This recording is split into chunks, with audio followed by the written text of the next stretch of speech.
Hello, everyone, and welcome to the Sam Kingery Show, the show where we cover all things USA. We just watched USA versus Bosnia-Herzegovina, 2-0 United States in a game marred by a red card. Kind of took some of the joy out of it, but a joy nonetheless, because the United States has won a knockout game for the second time in its history. We have beaten First time since 2002. Yep. We have beaten a European opponent in knockout. We are now 2-17 all time against them in World Cup games, and now we have beaten a European opponent in knockout. Now it was Bosnia, but I'll take it nonetheless. And I've struggled to put into words what I exactly thought overall of this game. Overall, I just want to say I'm really, really proud of this team, of the fight they showed, of what Mauricio Pochettino has brought to this team, of what the players have done for this team, what the fans have both casual and hardcore soccer fans have glued together and brought to this team. I'm proud of this country for what we've done with this World Cup, and I'm just really, really proud to be an American soccer fan today. And that's, I guess, what I will generally say about the game before we get into the finer details. But that is how I feel. Is I'm just very, very proud, because there was a couple years ago, and over the past couple years, the accusations lobbed towards these players and towards Pochettino, but less because he got hired late in the cycle, so less towards him, but more towards the players they were soft. They couldn't play when they didn't have all the cards in their hand. They couldn't come back. They couldn't take pressure. They couldn't what our media has said about these players, I was a little offended by it some of the times, what they would say. When Lawless called them I'm sorry, don't mean to cut you off, but what do you call it? You have two USA legends just portraying jealousy over what this team is doing. Yeah. And when Lawless called them a bunch of tattooed soft millionaires who have had everything handed to them, I disagree. When they have to, outside of the World Cup, whenever they play games here, they play a game versus even like a Bosnia, where we play them in friendly or something, and 90% of the stadium is fans of another country. They're playing at home. When these guys come here and they're good European players and they have to play versus Panama, and they're getting hacked down and they're getting injured. When they have to go to Trinidad and they play on muddy field that is soaked and they can barely run through it. This team, I understand that it's not like the 90s where, now they have private charters and they have nice hotels. I understand when the 90s players are like, they have nicer stuff than us. But whenever the media and the former players lob things like they're soft, these guys, they go through. Pochettino, after the Gold Cup, when they lost to Mexico, was crying because they played in Houston and the crowd was 90% Mexican fans. He said, "You guys face this country, you players, you face too much adversity. You don't deserve how you're treated." And I'm so proud that they have proven. I mean, as Pochettino says, and he said it again tonight, why not us? Like, I'm so glad that he sees what I see, that these guys are not soft and that they haven't been given everything and that the cards are against them in many ways. And that they have to not only prove to themselves, they have to prove to an entire country of people, that don't believe that soccer is a sport. This country doesn't care about soccer until now. And this team is making them believe. And I think, you mentioned, I mean, we'll go into the details of the game, but the dream that, we got mocked at and laughed at by these Europeans on clips that we put up on Instagram and so other social medias, that dream is still alive for this team. Yeah. The run is still going. And this fan base for years has spent waiting for, like you just said, waiting for this group to turn talent into something real. And this win felt like a major step towards the build that's been anticipated for years. Because this match, for years, the question around this group has never been just talent. The talent has been obvious around this team. This is probably the most gifted collection of American players we've ever seen. Not even close, yeah. And, this team, they have big league players. They have technical ability. They have players who can dribble through pressure in tight spaces like Pulisic has done in all tournament, and but that kind of talent doesn't win games. When Balogun got red carded off tonight, this team could have folded. But the togetherness that Pochettino and the culture that Pochettino has built around this team it showed. They had a hydration break very quickly after that. They regrouped. Four's up. Yep, Four's up. One more quarter, boys. Give it all you got. But right after that, you saw the attack and the momentum change. And then next thing you know, Tillman got a great opportunity right outside the box and drilled it. And his team didn't fold. And that's the biggest thing, because this team looks like a real team. Yeah. They look like they want to play with each other. They look more together than I think any group of United States players has ever looked. Yeah. I think that gets passed on. We're going to talk about the red card. We're going to talk about the controversy of whether that should have been a red card.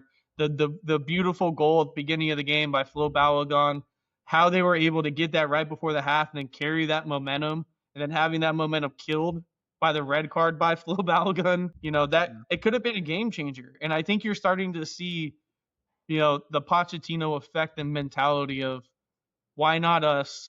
Who gives a fuck? Pardon my language, but that's what he says. Who gives a shit of what they say? And just go out there and play. And you can see that the more they win, the more viewership is being exposed to this team. The more you see the videos of the watch parties around the country going nuts when this team scores.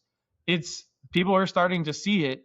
And if you thought Seattle was raucous the first time, it's going to be even more raucous and better than I think any environment that any of these United States players have ever played in, and probably many of those Belgian players as well. Yeah. And no, I hate that I have to reiterate my point. This is not a shot at cultures around the country, around the world either. As much as people want to take what I say about those things as that. No, this is not a shot at that. American environments are just different. European environments are different than American. We touched on it when we talked on our basketball show. European basketball environments are way different than college and NBA environments here. But our football environments are way different than your soccer environments. And our soccer environments are not even close to what your soccer environments are. Absolutely not. But you're starting to see like you said, the belief and growth to this team. To now, can we get these World Cup, or CONCACAF Cup or Gold Cup, roster reveals on TV? Can we get the following to continue? And if they get through, I know we're not really going to talk about what happens after Belgium, but if they get through Belgium, good luck playing this team in LA. Yeah. That crowd is going to be insane. Yeah. Yeah. If we get through that game, that crowd will be insane. And even if we lose that upcoming game, I expect them to play hard. I expect them to play, because listen. Wait, hold on. Before you go deeper, can you imagine if they get through Belgium and they get through Spain, Croatia, Portugal, whoever of those three, the 120,000 that are going to be jam-packed into Dallas Cowboys Stadium? No. I can't. That's the thing. As I can't, and it just, these guys, they like at 16 years old. It's not like other American sports where you play for your high school, you play AAU, and you're playing with your friends and some good players. You travel around the country, but you're with your parents and you live in your hometown. And you leave at 18 when you're an adult, and you go and play college and then get drafted or whatever. They had to leave home when they were 16 years old, 15 years old, to go to a country they've never been to learn languages they don't know, to try to fit in to a different culture, a different type of environment that they've never been exposed to. And some of them even younger, because they would go and play with the USA teams for a long time. I mean, there's pictures of 13-year-old, 14-year-old Christian Pulisic and Tyler Adams and Weston McKennie at the USA residency camp in Florida. These guys, they had to leave their hometowns when they were so young and go, and yeah, they're paid well, and they get to go to Gucci photo shoots and wear nice clothes and drive cool cars and live in beautiful European cities. But that's not how it starts. Yeah, Weston McKennie plays for Juventus and he wears luxury designer brands. He drives a nice car and he lives in Turin, Italy. He went to Germany when he was 17 years old or 18 years old. Had to learn a language he didn't know. Had to play positions all over the pitch to prove that he can play. Has to not only break through the European barrier of, oh, you're an American, you can't play. He's an African American too. Like these guys have done so much. And when people, I think the world's gonna have if they can advance through Belgium, the world's gonna have a new profound respect for American soccer players. I think. And Americans should too. Americans, if you haven't switched your tone on this, listen. And after the red card tonight, Americans calling the sport soft or stupid. Okay. But if you haven't switched your tone on what this team is and how they play and what you expect from them, I don't know what more to do. No, I mean, to be fair, when I was on Twitter during the game, I have never seen so many basketball reporters, college football pages, just everybody saying, what the fuck was that red card? That bullshit. That was soft. What even is that? Like, yeah. And there's clip after clip of it. And that's just where we are right now. And that's what this team is doing for this country. And I think if we're going to go back to that moment and the mentality that the team had, the collective mentality, the togetherness, that's what stood out from the opening whistle. And it stood out this whole World Cup. The willingness to stay tuned in and stayed locked in and move together no matter what is thrown at them. And the willingness to suffer when the game demanded it.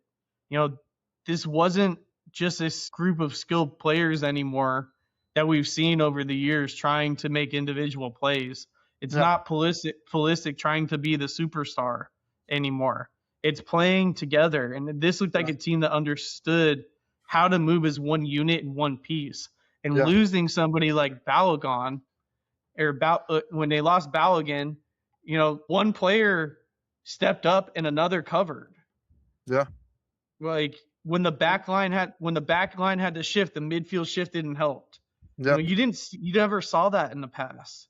No. When they went down to 10 men, it didn't look like they looked rattled. It didn't look like they looked out of together. Like their connectivity stayed the same.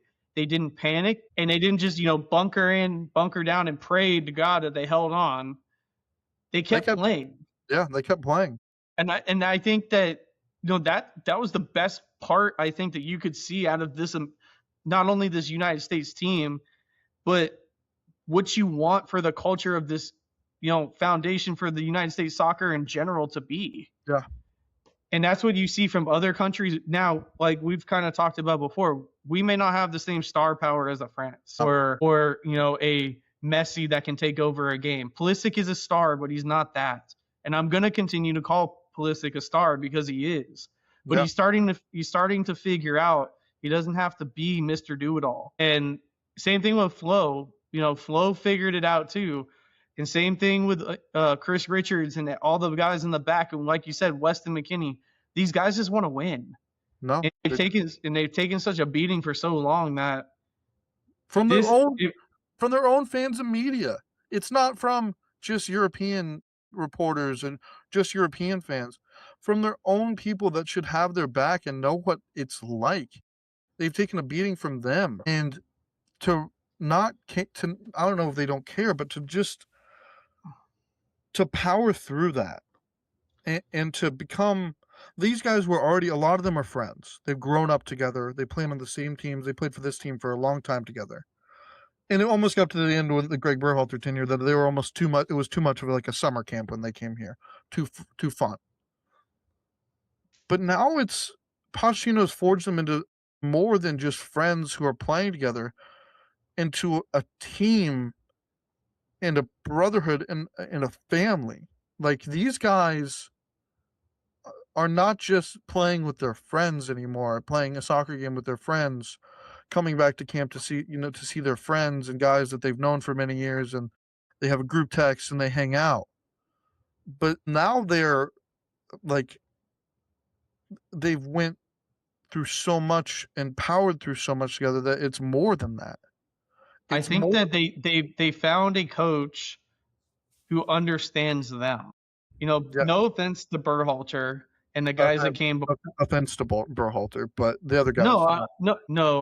I just listen to what I'm saying. You have a guy who's come from the Premier League, who knows what he's not saying these coaches before didn't know what they're doing, but he understands the pressure over there of what these guys are going through. And he's South American, so he knows the pressure of that too.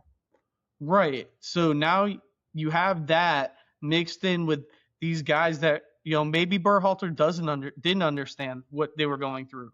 Maybe now you have it to now they understand. Now they have a guy that they understand that they can play for, and you're seeing that, and that's the Poch effect. And if they continue to make a deep run and keep this dream alive, this country's gonna go nuts. Yeah, they needed. It was almost like they needed someone from outside, because Berhalter, he played in the Premier League. He knows that, but they needed somebody from outside of U.S. soccer and outside of an American to understand and appreciate what uniquely makes them an American soccer team and what makes this fan base an American soccer fan base. But from an outside perspective, to understand that and appreciate and learn and love it, because I think Pochettino loves it. There was for a couple years, for the past couple years until now, I didn't know if he was truly doing it for more than just a paycheck and a quick 2-year before he goes back into club coaching. I think he loves it. He loves this country. Did you see him after the game belting out Country Road and all the songs they're playing and belting out the USA chant with the fans and running over to the fans and cheering with the fans? Like, he's embracing United States and the culture.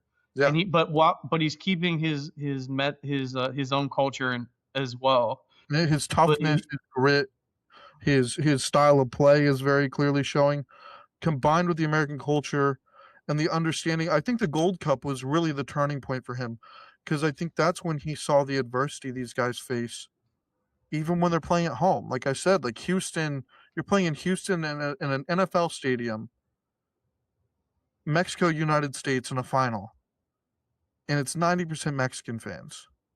And he cried after the game, and he's like, "You guys don't deserve this.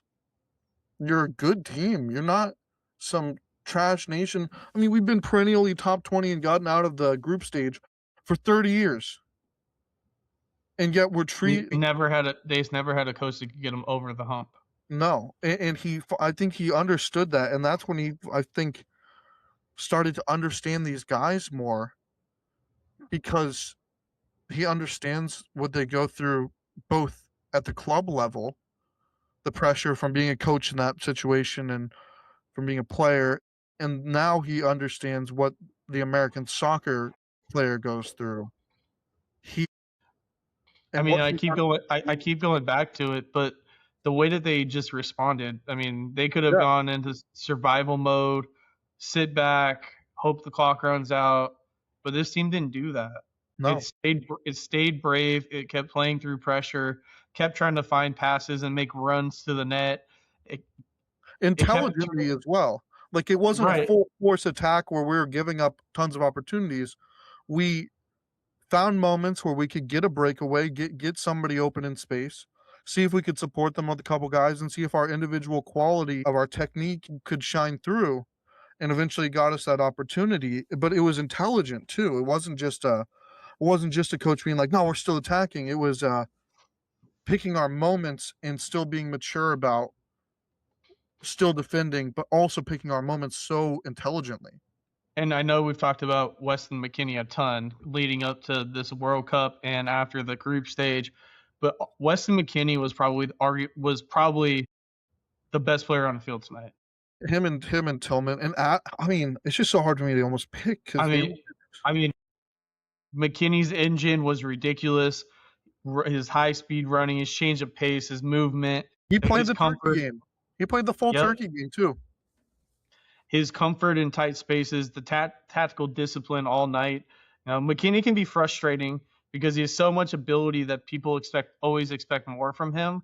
But in this match, he gave the United States everything they needed and then some. Yeah. And he fit and played his role as the Swiss Army knife perfectly. Yeah. Just combining, going from left to right, dropping deep, going up top. Just does everything on the field. Tyler Adams was so much more disciplined tonight than Tyler Adams is a wild dog out there. I love him for it. I have his jersey for a reason. I love that guy. But in moments, he can hurt us a little bit through taking a yellow card, through being a little undisciplined, going up and committing too much. He didn't do that very much tonight. He was very controlled and still great at what he does. And that's another thing that I don't know if that's Pochettino or just him maturing that he's learned, and just the growth in the performances. We kept another clean sheet. This defense has been the question the whole time. Now, will we do that versus Belgium? Most likely not. But we did it again. Freese has been fantastic in goal. Freese was probably our worst player tonight, but yeah, I mean, he made big saves when he needed to. He did make the saves he needed to. He has not had to make a save. You're like the whole tournament. He has not yet to make a save. You're like, whoa, okay, full out stretch, like tips of fingers on it. He hasn't had to do that. Thankfully, we haven't let up that many shots where it's created that moment. He whiffed on a ball where he went forward in the air for it, and that created a nervy moment. And then he had another mistake that I'm forgetting, but I noted 2 times where it was the corner. The corner should have been a goal. The corner early that he lost sight of the ball, that if he doesn't make that play and knock it out of the air, that's in the back of the net. Yeah, that's him and the defensive overall, because we still have yet. I mean, when we see Jeremy Doku running at Tim Ream, I'm still a little concerned about the age on those legs. We saw Edin Dzeko, which, listen, to Tim Ream's credit, he has yet to really put a foot wrong and get burned, and that says a lot about his positioning and still his conditioning at his age. But like Edin Dzeko put on that burst of speed tonight, took a non-contact injury, and had to be subbed out. So, I'm concerned about. Tim Ream had 6 defensive contributions tonight. He had 1 pass interception, 2 recoveries, 5 clearances, and 3 headed clearances. Yeah.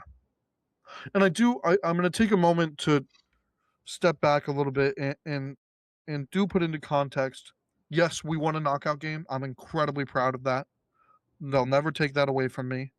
First knockout game we've won since we beat Mexico in 2002. First knockout win versus a European side. One of the first times we beat a European team in a World Cup. It was Bosnia. And this is an expanded World Cup where you have a round of 32 where you do have easier opponents, possibly. Now, sometimes you get into a situation where Japan had to play a great team, and they unfortunately got. Germany lost to Paraguay. But Germany also lost to Paraguay, so you can still lose those games 100%. You can. But it is different than like when it was a 16 or an 8. But I want to play devil's advocate to that. Yes, but this also put the United States U.S. soccer in a spot they've never been in before. Yeah. You are very heavily favored to move on in this round. Yeah. Can you live up to the expectation of winning this game, and can you win up to the expectation of moving on? First time they've ever had an expectation not only to win a knockout game, but to look good doing it. Right, and you're a group winner with the expectation to win a knockout game. Yeah. How do you respond? How do you bounce back? Yep, and that's also a testament to what Pochettino has built with this team. Yeah. You could argue that they've played in tournaments in the past that they were favored to win, or favored at least to make a deeper run in, and they've arguably shit the bed and lost early. Yeah. And that's just some of the overcoming things that this team has had to do. I distinctly remember a Serginho Dest red card versus Trinidad. We tied the game or lost the game. The same guys on the field. And Bosnia is a much better team than Trinidad. And we didn't shy away. Usually even the great teams, like after they lose a guy, especially a guy as focal to an attack as Balogun, they'll have at least a 5-minute, 10-minute window where it's not great. We didn't have that. No, and you survived the final basically 35. Well, they had 10 minutes of extra time, so 45 minutes of the game without full Balogun. I want to go back to Tillman for a second because obviously we've said it a few times now. He was fantastic. His touch, his movement, his ability to find space, and the ambition that he had as a passer tonight. Yeah, like that stood out. And then when he gets the second goal, the one that finally lets everyone exhale, and take a deep step back and take a deep breath in a match that could have easily gotten tight and nervous after the red card. Yeah. Tillman gave the United States the moment it needed to put Bosnia away. Yeah, and he stepped up in it. I don't know if it felt like this to you, but it almost felt like, hey, with it, he's going to make this. I felt more nervous for the goalie for Bosnia than I did Tillman. I just felt like everything shifted after that hydration break, and whatever Poch said to them or whatever they've said or Reem said or whoever stepped up and said something got them fired up, and you could just see the momentum shift. And it was take away, take away, take away, take away. And it was just, okay, they're going to get one here. It's just a matter of when.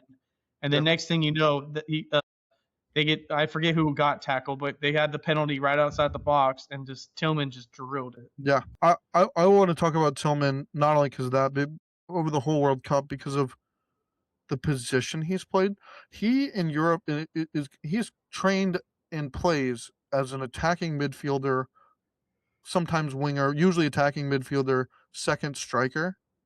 He has played alongside Tyler Adams deeper in the midfield, and has been incredibly willing to do the defensive work, do the hard running, and still and then run up and contribute to the attack like he knows how. So here's a question for you: has Pochettino unleashed the position that he should actually be playing? No, he's an attacking midfielder.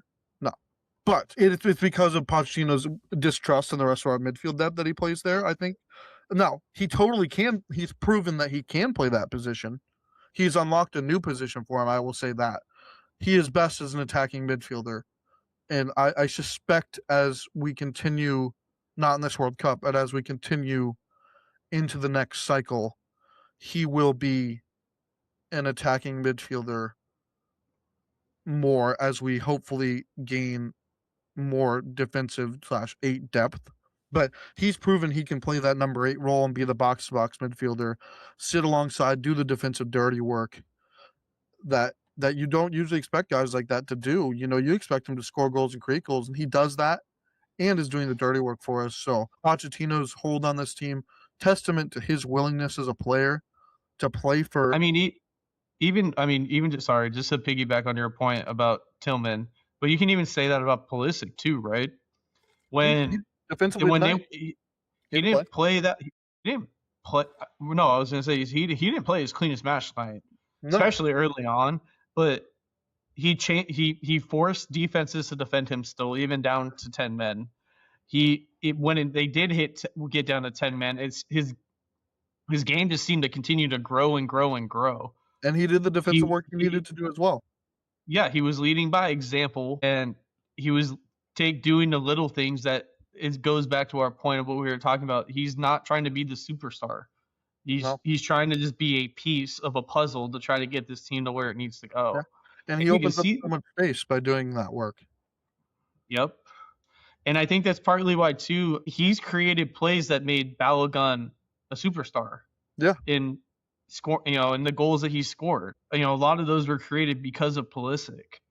Mm-hmm. And that's not a knock on how Balogun plays or anybody else on the team, but everyone's going to be focused on him.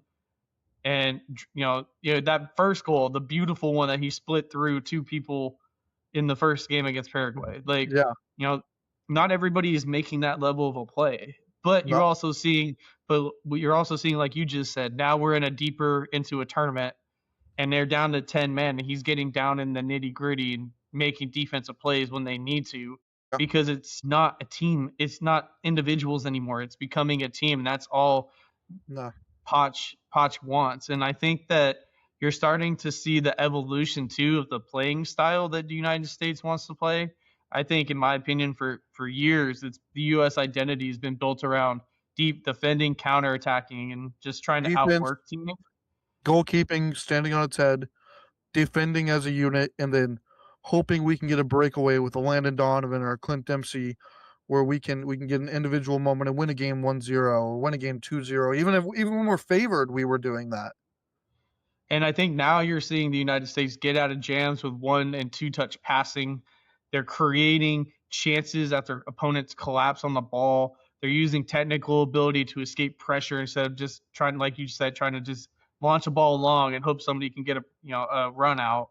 Yeah. It's Route one. this is how we want to play, and this is how the other teams around the world play. And you're starting to see the United States evolve as a team. But it's also uniquely American, and other teams other countries have played like this, but it's uniquely American in that it is that free flowing, that attacking, that actually good at soccer way of playing soccer, combined with we're the hardest running team in the tournament.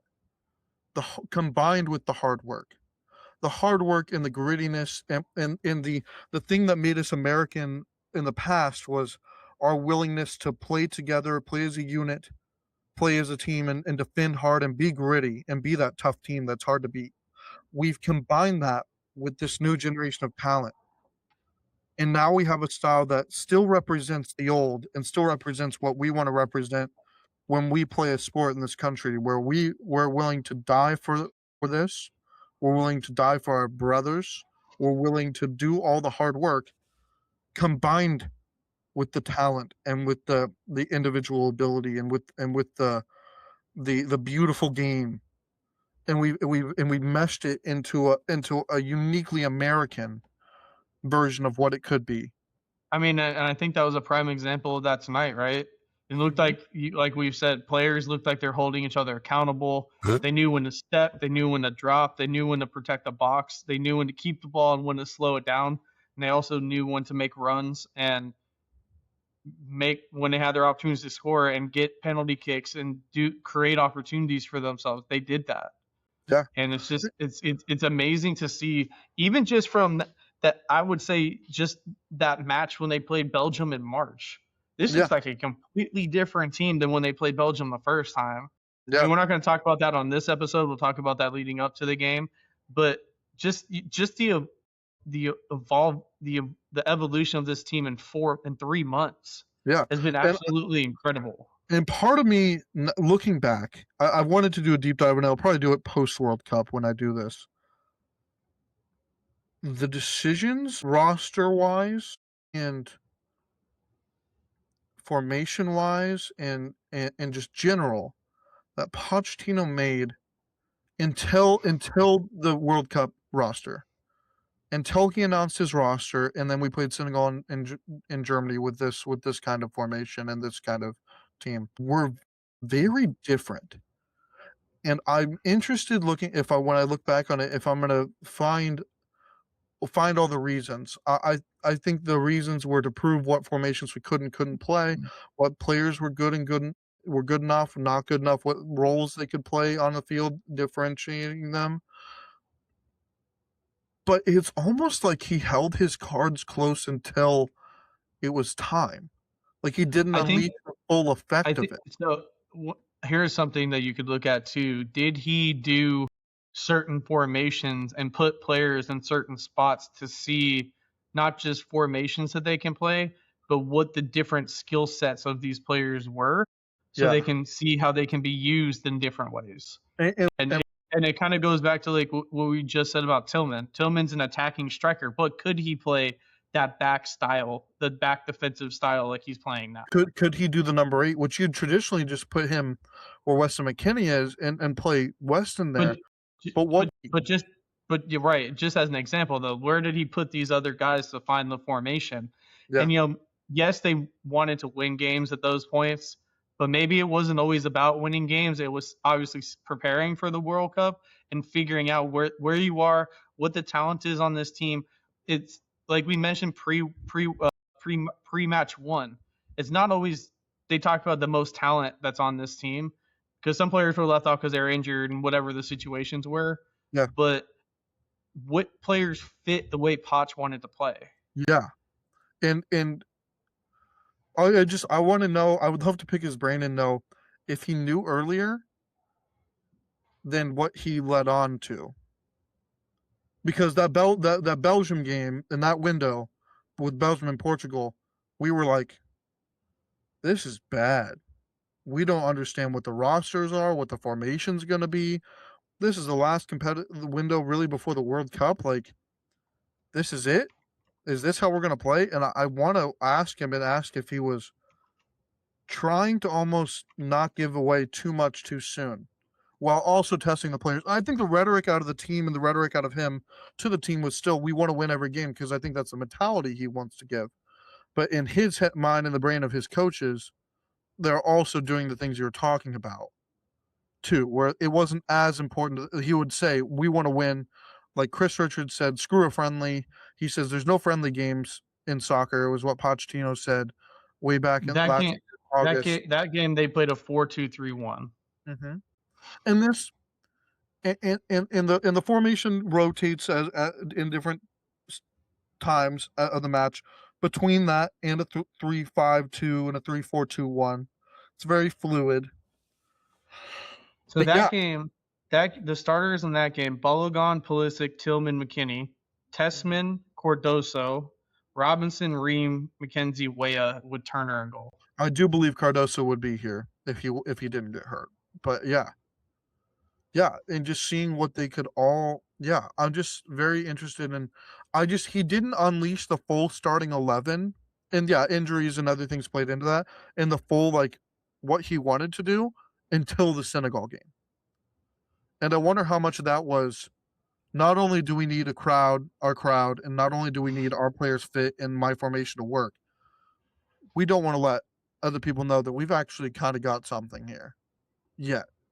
Because when he interviewed for the job, they said when he walked into the interview and he gave an hour presentation with a PowerPoint about what he thought he could do with this team. Now, obviously, they didn't share any of that. And I wonder how much of it he saw. Because he was, he didn't have to take this job. He wanted this job. He wanted this job. Not only for and yeah, you can easily say because we were going to give him a shit ton of money because he's one of the highest paid coaches in international soccer. And because it's a USA and he gets to grow his own personal brand. And if he does well enough, he can retire here if he really wants to, and he'll be a hero.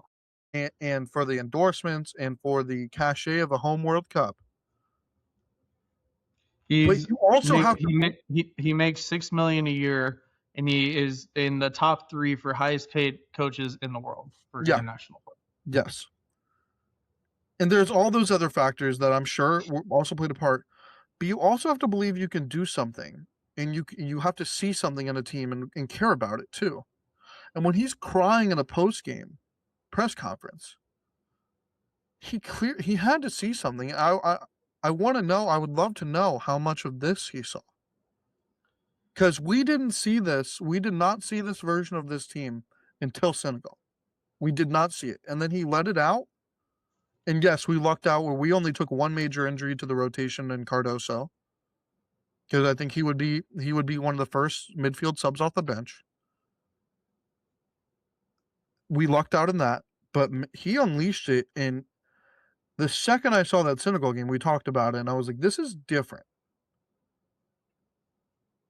And we still haven't seen it we're going to see it versus Belgium. Hold on, before we get to that far, do we want to talk about the red? Yeah, let's talk about the red, and let's talk about, so I want to talk about the game in general first before we get to the red. So there's 2 games in this game. 2. There was the game before and the game after the red, which is usually how it works in soccer in general anyway. The game before was very much how I expected it, and a lot of people expected to go. Bosnia was going to defend, not do a lot, We were going to get most of the ball, and we just needed to break through. And it took us a while to break through. It took us to the end of the half. But finally, we did it. We had a few chances that we were offsides, didn't quite connect, didn't work quite well. But we were getting opportunities. We were creating things. It looked good. I was never too worried. And then we finally broke through, and I was like, great. We start the second half. We come out still good. Had a few nervy moments, but we came out still good. We're still attacking, and that's how I thought it was going to be. I thought Bosnia, as the game dragged on and they knew they needed to win, we're going to start coming out, and we'd keep getting more and more opportunities. And that's why I thought it was going to be 3 or 4-0 potentially, and I still think it could have been if Balogun didn't go red. And then we got the red, and then there was the new game, which is we're down a man. We have to defend intelligently and pick our moments. And we did, and we won, and we showed we can. Once again in this tournament, every game we've succeeded in a different way. First game, domination. Second game, gritty, kept a clean sheet, took what they gave to us and capitalized on the good moments without Pulisic. Third game, played the subs, kept it close with a decent attack, with a very good attacking team in Turkey, who needed a win to keep any national pride. After how bad they were picked as one of the dark horses of the tournament, and they failed to get a point versus Paraguay and Australia. Still lost that game late, but Pulisic got some run, and it was a completely different type of game because we played all of our subs. This game, Underdog just put out that the United States men's national team are unable to appeal Flo Balogun's red card per FIFA regulations. Well, that's tough. So there is no mechanism to appeal a World Cup red card in their disciplinary code. That was just put out by The Athletic and by Underdog. You know what? Like we've talked about the whole time, this team has faced adversity their entire lives. One more. It's fine. One more. Sad note, but exciting note as well. Before we talk more about the game, Poch became the all-time winningest coach for the United States in at the World Cup level, and he's won 3 games. Let's make it 4. It is sad, and the saddest part is those coaches below him, most of them have gotten 2 to 3 cycles. Bob Bradley had 2 cycles with this team. Who else is under him? Klinsmann got a cycle or 2, and he failed out, but Bruce Arena also got a cycle or 2. So that's a 1 World Cup, ladies and gentlemen. Yeah, it's at home, and we have our best team ever, but that's impressive. Sad as well. Where was I? The fourth game. Kind of similar to the Australia game. It was going to be a physical, tough, gritty game. But once again, we found ways to win, and we got a red card, and that's the difference. We got a red card, played down a man, still got the second goal, still finished out with a clean sheet versus a better team than Australia, probably. We've won in different ways every game.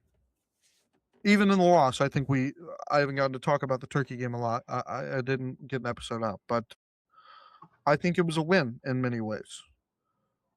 We saw what the subs could do if they were the main men. Not perfect, not great. We did score against them. Let up a late goal, happens, but none of our players got hurt. Nobody took a second yellow, was out for this game. Pulisic got to get a little bit of run. But we've won in different ways every game we've won. With different goal scorers, different people contributing. And I think that particularly makes us dangerous because the belief in the home crowd are one thing, but when you're a team that is not just winning in one way, you're not just winning 1-0 and defending. You're not just having one player star in the attack, but you're winning in different ways every game.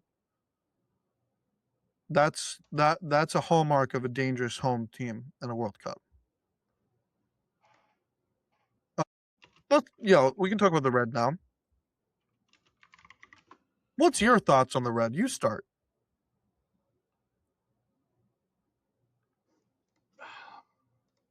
I played soccer. I grew up playing soccer, so it's not like I don't understand it. I may not watch it as much as I used to, but I grew up my whole life before I focused on basketball was all soccer. I was arguably probably better at soccer than I was basketball. So when I saw that, and then I was like, well, it looked a lot worse than what it showed on replay. And then when he slowed it down, it's like, what was he supposed to do? Where was he supposed to land? Yeah, and he was It's going.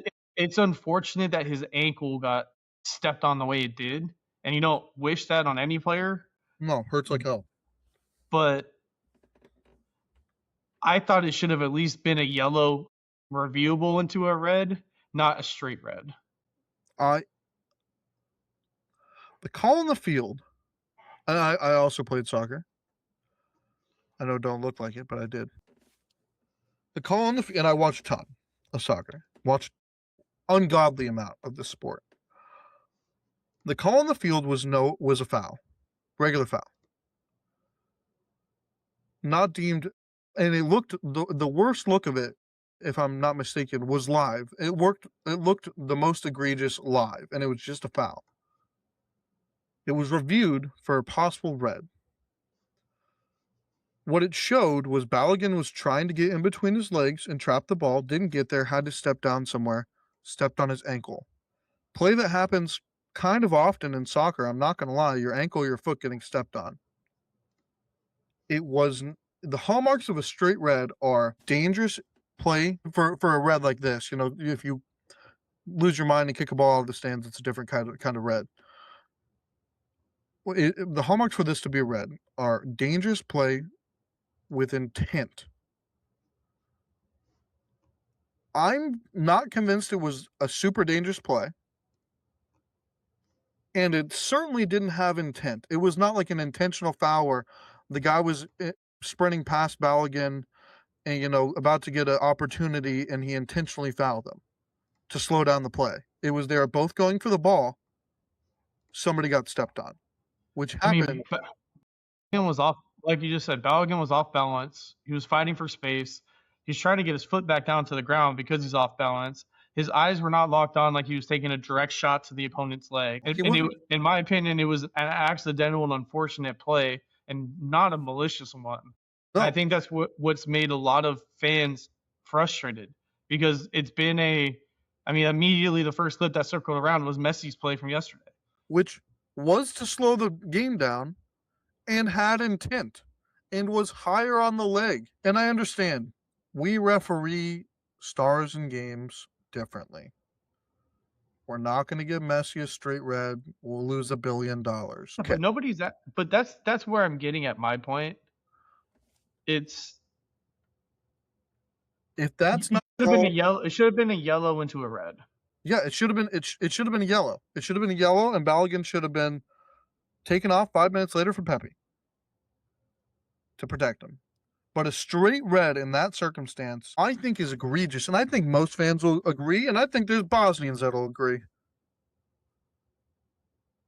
Because, like we said, we saw the best player so far in this tournament do the exact same thing with intent, intending to slow the ball down. Balogun's fighting for position, fighting for the ball, has to step down, steps on an unfortunate spot, lower on the leg, on the ankle, with no intent, and it's a straight red. And I understand we can't appeal it, but, I mean, it's just ridiculous. And to do that, if we would have lost the game, I would have been really upset. But, like, it's going to really hurt if we lose to Belgium close. And the thing we're missing is maybe a little bit of quality in the finishing. And we sit and have to go and have to be done. And we have to think about a home World Cup with this team where that was the reason we're out. Yeah, it's nuts to even think about. And I don't want to think about it anymore because it's really depressing. Because these guys deserve so much more than that.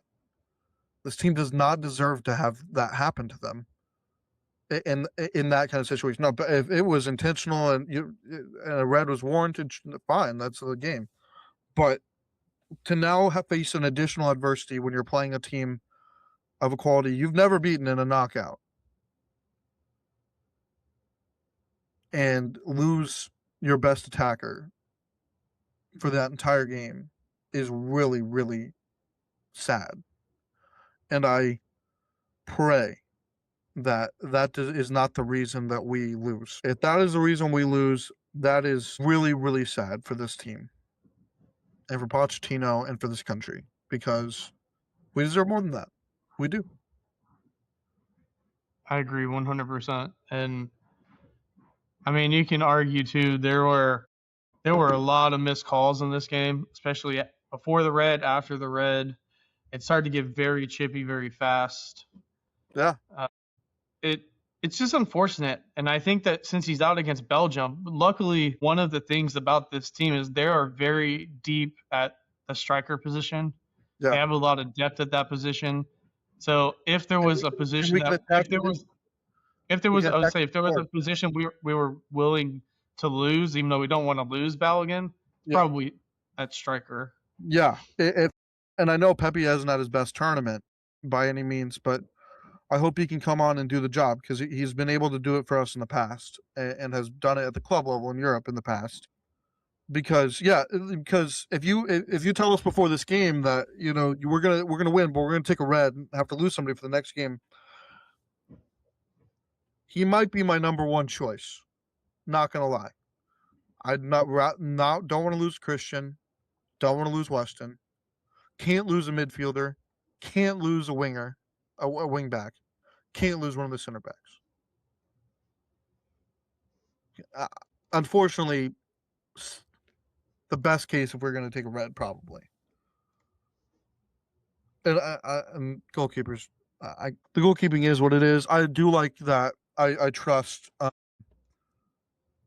I do trust Freeze in a penalty situation, so I do like that about him.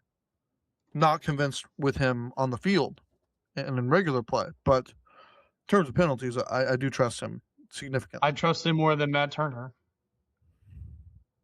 Don't we all? If I don't think we have another option at that point. Man, if we had the goalkeeping of the past with this team, we'd actually be dark horses. I think we're still a dark horse now. We're not getting the respect that they deserve. But if we had primed Tim Howard too, playing at Man United, and we go into a France game, you could have people be like, yeah, we're going to get shots, but if he has his day, I don't think we're going to get a lot of people talking about Matt Freeze saying if he has his day. But yeah, probably the best case scenario of somebody we're going to lose to a red, but still so unfortunate because he's had such a great tournament too. So I have a question. I forget. What happens if a goalie gets a red? You do lose a man, but you get to sub in a goalie immediately. Okay, that's what I thought. I just couldn't remember. Yeah.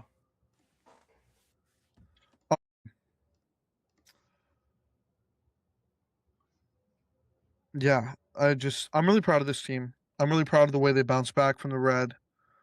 But my heart does break for Balogun because he's having such a good tournament, and he didn't deserve to have that happen to them. The team didn't deserve to have that happen to them, and I really, really, really hope that it isn't the reason that we lose to Belgium, because I think that if we look at this from a positive note, the United States has given fans something to celebrate. A 2-0 knockout win, a gutsy performance, a red card response, a back line that held up, a midfield that controlled stretches of the game, a banger of a free kick.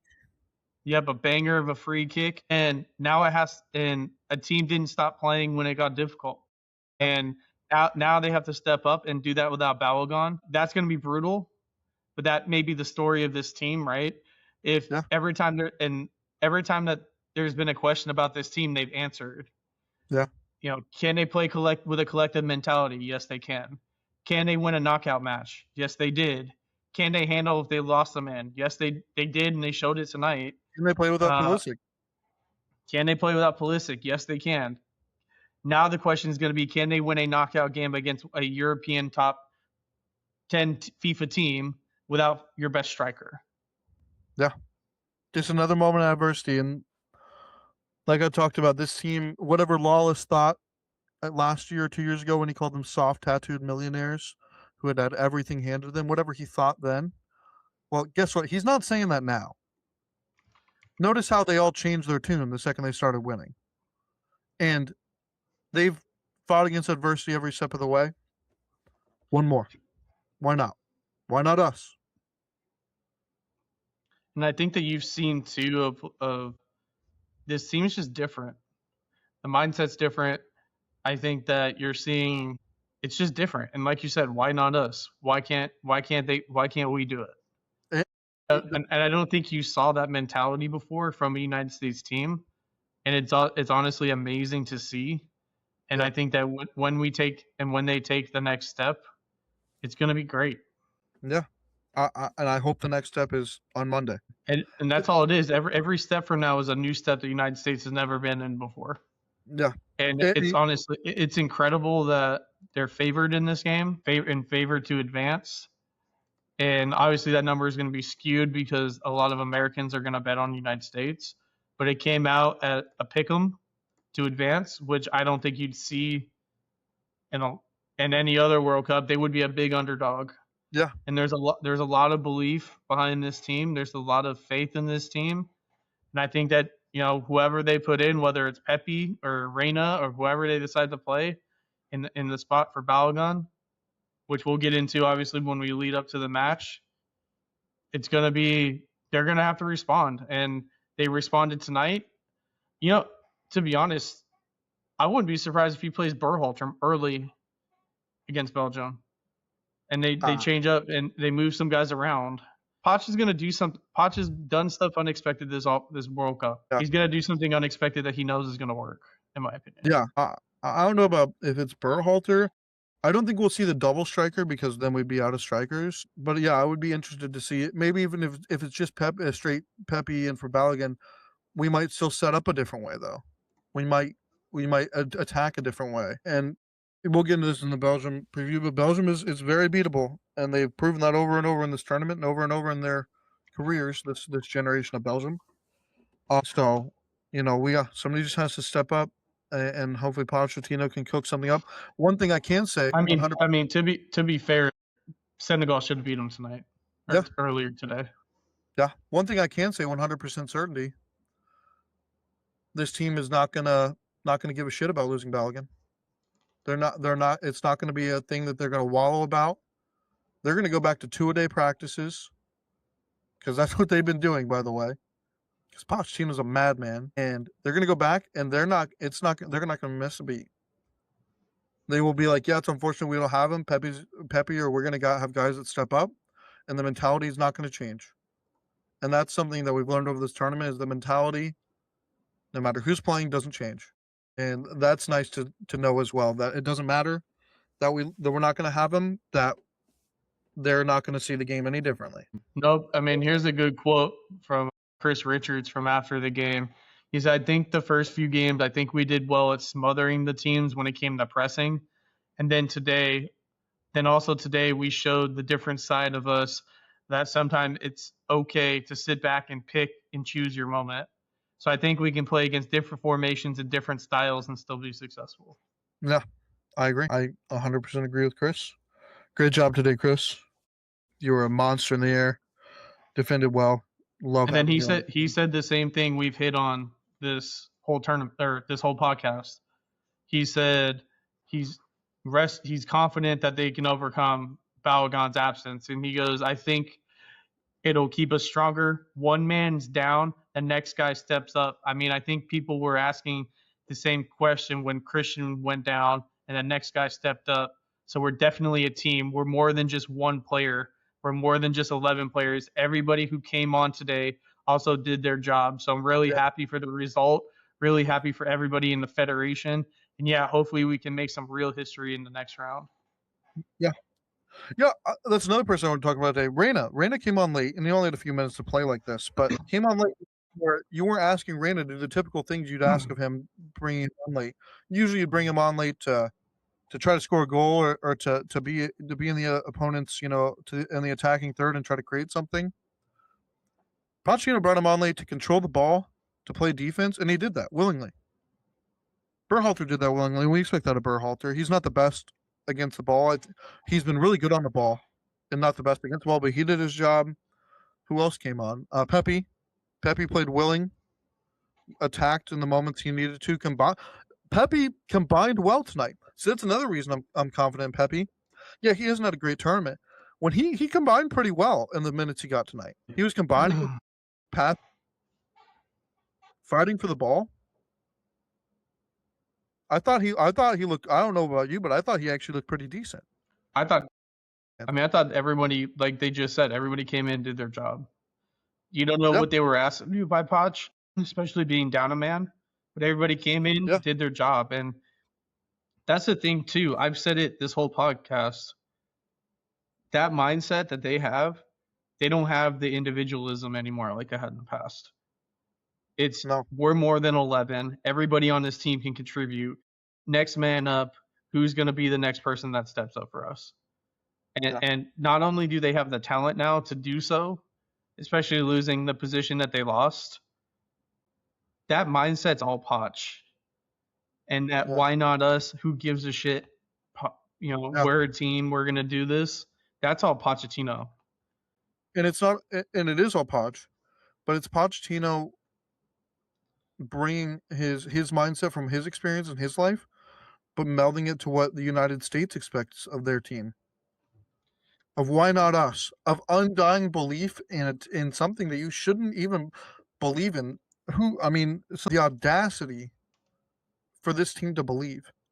The audacity to believe in you can be something greater than you are. The audacity to touch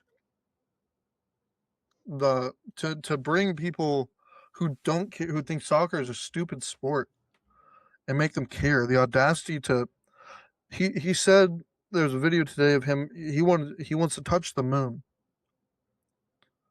and the audacity to believe that is not only a Pochettino style team thing to believe, but it's a uniquely American thing to believe, and he's brought that. And I just, if they're fired up as I expect them to be, maybe this is just another step in the story, just another piece of adversity they're just gonna blow right through. And I do want to say a quick funny note: if Nike tomorrow does not flood every single store in America with a blue shirt with red lettering that says "Why not us?" with a U.S. I don't know what the department at Nike's doing. I don't know what your sales, what's your R&D team. I don't know what they're doing, because that's been his thing. I'm about to make the shirt myself. Why not? So do you want to know this wild fact about Balogun's red card today? He is the 5th American to receive a red card at the World Cup in their history, and is the first player from any country to score and receive a red card in the same knockout game since Zinedine Zidane in 2006 in the final. Zinedine Zidane. Who's the other one? Is it Ronaldinho? I don't know. But he's the first one to do it since 2006 in that final. Zinedine Zidane's in the final. That's the headbutt, right? I think so. The Italian player in the chest? Yeah. So it did say, like I just mentioned, FIFA confirmed that a game suspension is the minimum for a red card, and the U.S. cannot appeal a one-game suspension. But there is a process if they decide that Balogun's ban is worse than one game, which I don't think they will. The United States can appeal. The United States can appeal that. If they decide it's multiple games, I'm gonna sick the LSU crowd on them. Okay, I'm gonna sick. We need Dave Portnoy and the rest of the Brady Four. We need you to go to Infantino's office. Can we not have? I hope Portnoy does not bet on the United States. Just stay away from my. I'm sure he is. Stay away from my teams, please. I'm sure he is. He's been betting on. You're a Boston guy. He's always on your teams. He bet on the Knights to win the Stanley Cup, and they lost. Well, he also bet on the Celtics in 2024. He bet on Michigan too. Dave has losing head coach. Dave has morphed into a fake soccer fan, which I love you, Dave. So it's okay. I bought your book. Don't get mad. I bought your book, Dave. Hello. Yeah, I'm excited. I'm excited for it because you're going to learn a lot of things. But Dave, if you could recreate the Brady Four, you don't even have to change. Stay in the Patriots outfits. It works. And go to Infantino's office and you guys sit down and get arrested. Please do. Please do. But 100%. The fact that Nike has maybe they already did not released the "Why Not Us." I don't know why. Anything else from the game you want to talk about? Any other players? Freeman had a little moment where he made a shaky, chest down to the goalie that Matt Freese wasn't ready for, but it's fine. He's a young kid, and if that's the only big mistake I've remembered him making this World Cup. Hell of a tournament, young man. Somebody on tournament. somebody on Etsy is selling that shirt, and then somebody on Breaking Tea is selling that shirt. Also, congratulations, Mike. We have achieved the bare minimum for success in this World Cup. I think above it. We won the group handedly, and we won our first knockout game. We did the things that we and tons of other people talked about was the bare minimum to say there was a success. So the United States has never won 2 knockout games in a single World Cup. Yeah, I know that it's different, but let's do that. Let's do that. Expectations are raised. Let's do that. Yeah. Now, because everything from here, minus if we lose by 1 billion to Belgium. Everything from here is kind of a cherry on top, but I would agree. Let's raise the expectations. Pepe looked good when he came on tonight. Let's fight through the adversity, and Belgium's beatable, and let's give it our all to that. Because 10 years ago, 12 years ago, however, when Weston McKennie and Tyler Adams and Christian Pulisic are young kids, and they're playing together, and they're sitting up in a dorm room in Florida at night, and they're thinking about, where they could be. They're saying that why not? Like the ESPN guy who does the World Cup, or the referee guy for ESPN, he said that VAR made their recommendation based on the slow motions and still replays, which is not aligned with VAR protocols, and he believes that they shouldn't have given a red card to him. And Pochettino said the same thing after the game. Poch said that that's never a red card. He went and watched it back. There was no intention. That should never have been a red card. No, straight red is intention. If he was already on a yellow and did that, okay, red. But I don't even know if he had made a foul in the game before. I don't think so.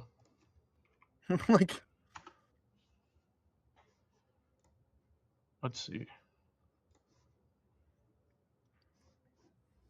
Where would that be? I got it. He had 1, and I think it was the red. Yeah, 1 is the red. Hadn't even been on the referee's radar. Straight red. Nobody from the United States had more than 1. Bosnia had 1 guy with 3, 2 guys with 2, and then a bunch of guys with 1. Yeah, typical game. Exactly how it played out. I don't have too much more to say, except for I don't know if we'll record before then. Hopefully we will. Hopefully we'll do a Belgium. But happy 4th of July, everyone. Happy 250, especially to you and your family, Mike. Happy 4th of July to everybody. Yeah, we lost some fireworks, and I've been watching. I've been following this Twitter account that's been doing 1776 live updates of what we. Sorry, do you want to hear the quote of the tournament? Yeah. London Donovan after the game said, "I was so stressed out in the last 15 minutes that my fake hair was even falling off." Landon, go to Turkey, my friend. What am I doing?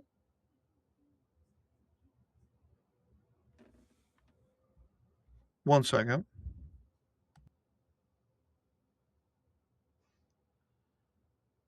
On that note, I think we're going to end this episode. Thank you guys for tuning in. Yeah, no, thank you guys for tuning in. All good. No, great win.